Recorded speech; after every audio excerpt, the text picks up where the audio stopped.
Mga sibilyan sa Compostela Valley, kinundi na ang karahasan ng New People's Army. Ang ulat mula kay Peng Alinio ng Radyo ng Bayan Davao.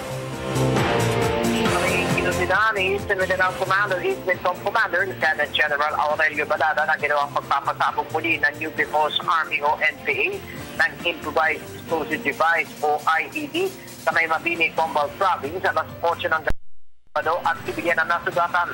Isang nagngangalang Rabilin Ababa, 21 taong gulang ang mabilis na dina sa paggamutan. Sa Enero, umabot na sa 57 IED ang na-recover ng militar mula sa NPA dito lamang sa baluarte ng East Minfom. Ito ay ayon kay Lieutenant Colonel Eduardo Gubat, ang tagapagsalita ng East Minfom na anya ay malaking paglabas ng CBP-NTF-NPA sa Comprehensive Agreement on Respect of Human Rights and International Humanitarian Law o CAHIL. Samantalang, ngayon ay kinundi na rin ng mga sibilyan. Ang anya ay wala silang labanan ng dalawang panig. Samantalang 4 na sundalo naman at isang kasgo ang nasugatan sa may pantukan sa probinsya pa rin ng Combal Province. Fairness na ngayon ay nasa mabuti na ang kalagayan matapos sa mabilis na naisugod ang mga ito sa ospital. Ang mga sundalo ay nagsasagawa naman ng security patrol sa lugar sa pakikipag-ugnayan ng mga ito sa mga opisyal ng lokal na pamahalaan.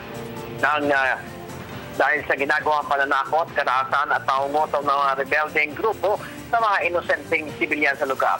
Hanggang ngayon ay patuloy pa rin ang pagsugi sa militar sa mga rebelding grupo para sa Division ng Bayan. Peng Alinio, Radyo ng Bayan, Davao.